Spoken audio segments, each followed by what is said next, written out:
भुलक्कड़ बहू। कल ये तेरी बीवी फोन सब्जी की दुकान में भुलाई। वो तो भला है कि पहले भी 5 बार भूल चुकी है, तो लोगों को पता है कि ये मोबाइल तेरी बीवी का ही है। अरे तो कौन सा आईफोन है जो लोग दबा लेंगे? 2 कौड़ी का फोन है, न लाइट चलती है न आवाज आती है, बस नाम का फोन है ये, नाम का। अरे नाम के फोन पर तू घंटों पंचायत करती है, न जाने क्या काम होता है। अरे कौन से शहर बाजार में तू काम करती है? बहू सास से जीत तो सकती नहीं थी, वहीं से चली जाती है, लेकिन हाँ भूलने की आदत उसकी अब भी रहती है। सुनो, नहाने जा रहा हूँ, ऑफिस के लिए देर हो रही है, तो जरा ये शर्ट प्रेस कर देना। और हाँ प्लीज, और कोई शर्ट धुली नहीं है तो थोड़ा ध्यान से करना, ठीक है? अरे हाँ पता है, हर बात पर सिखाया मत कीजिए। इस घर में शादी करके तो ऐसा लग रहा है कि सामान्य ज्ञान की क्लास ही चलती रहती है, हर वक्त परेशान करके रख दिया है। पति नहाने जाता है और बीवी लग जाती है पति की शर्ट प्रेस करने कि तभी बाहर से आवाज आती है, कोई गरीब साधु को रोटी दे दे। अरे बाबा भूखा खड़ा है तेरे द्वार देवी, बाबा को भिक्षा देकर पुण्य कमा ले देवी। ओहो, ये तो पुण्य की बात है कि बाबा दरवाजे खड़ा है।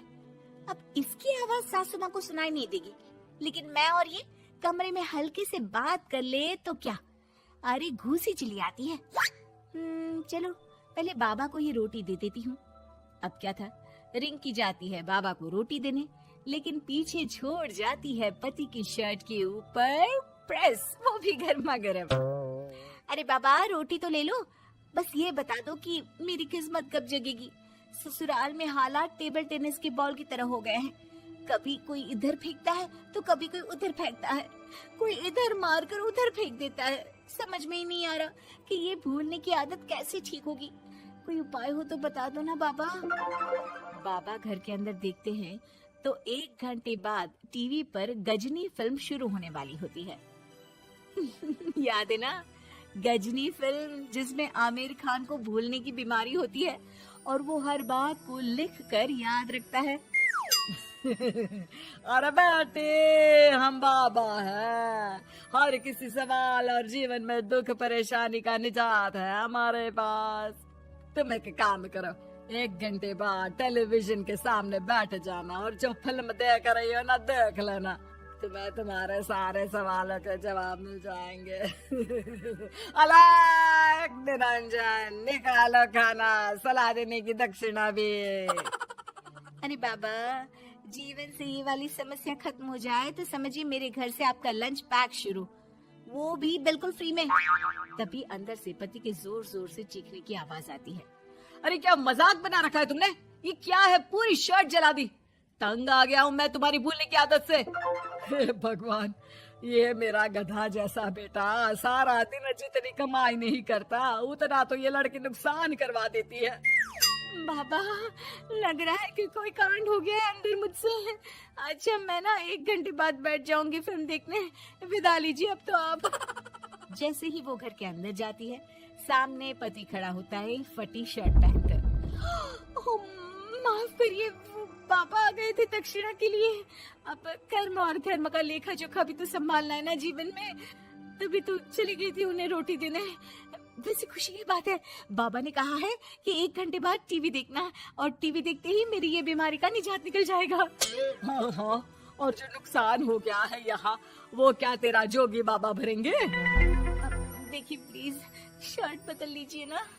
नहीं, आज तो मैं ऐसे ही जाऊंगा ताकि लोगों को भी पता चले कि कैसी भुलक्कड़ बीवी के साथ निभा रहा हूँ मैं। शुक्र मानो कि छोड़ा नहीं है तुमको। पति की ये बात तो अब रिंकी के तन बदन में लग जाती है। वो सोच लेती है कि अब किसी भी हालत में वो अपनी ये भुलक्कड़पन की बीमारी को खत्म करेगी। फिर क्या था, पति तो फटी शर्ट पहनकर चला जाता है और 1 घंटे बाद बहू कमरे में सो रही होती है कि सास आ जाती है। अरे भुलक्कड़, तुझे तो फर्क नहीं पड़ता, लेकिन हम लोग परेशान हो चुके हैं। जा, तेरा बाबा बोल रहा था ना 1 घंटे बाद टीवी देखना, तो जा देख, क्या पता कुछ सुधार हो जाए। बहू टीवी खोलती है तो सामने चल रही होती है गजनी फिल्म, जिसमें आमिर खान शरीर में या दीवार में लिखकर अपनी चीजों को याद रखता था। तेरी, वाह, ये तो सच में बड़ा सही आइडिया है। इससे मुझे याद रहेगा कि क्या करना है और क्या नहीं। अब तो मैं भी सब सीख लिया करूंगी। वो टीवी बंद करके किचन में जाती है कि सास की आवाज आती है। अरे तेरी बुआ सास आ रही है, खाना बना लेना उसके लिए भी।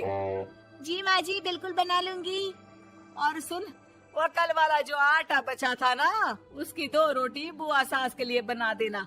आटा पड़ा पड़ा खराब ही हो रहा है। बहू फटाफट रोटी बनाती है, लेकिन तभी उसे ध्यान आता है कि बुआ सास की रोटी तो पुराने आटे से बनानी थी। वो पुराना आटा लेकर रोटी बनाकर उस पर पेन से लिख देती है, पुराने आटे की रोटी बुआ जी के लिए। अरे क्या बन रहा है खाने में? भाभी, आपकी बहू की क्या हाल है? भूलने की बीमारी कम हुई या ऐसे ही तबाही मचा रखी है? अरे क्या बताए, अब आज किसी बाबा से उपाय पता किया है, देखो जरा। भाभी, ये आप ही हो जो संभाल रही हो ऐसी बहू। हम लोगों से तो पता नहीं हो पाता या नहीं। तभी वहाँ बहू आ जाती है। हाँ, तभी तो मैं इनकी बहू हूँ, आपकी नहीं। वैसे मैंने तोड़ निकाल लिया है। अब क्या था, बुआ सास जैसे ही खाना खाने बैठती है कि सास बोल पड़ती है। बहू, याद तो होगा नहीं जो बोला था? याद करो, बुआ के लिए कौन सी रोटी बनानी है, कहा था ना मैंने। जी, सब याद है, सब कुछ, ये लीजिए। लेकिन जैसे ही बुआ सास की रोटी उनकी प्लेट में आती है, वो जोर जोर से चिल्लाने लगती है। अच्छा, तो ये टोटका बताया है तेरे बाबा ने, जो कुछ भूलो लिख लो, क्यों? बहू को लगता है कि बुआ सास तारीफ कर रही है। अब क्या करे, याद रखने के लिए कुछ न कुछ तो करना होगा ना, वरना रोज रोज ताने बोलियां खा खा कर तो मैं परेशान हो गई थी। तो क्या कहा तेरी सास ने? बासी आटे की रोटी बुआ सास के लिए? है? बाबा, अरे हाय, कैसी बात कर रही हो ननद रानी, मैं ऐसा क्यों बोलूंगी? ऐसे आपको कैसे पता चला? क्योंकि तेरी भुलक्कड़ बहू ने ये लिखा है। बहू सबके सामने वो रोटी रख देती है जिसमें लिखा होता है, बुआ सास की रोटी बासी आटे की।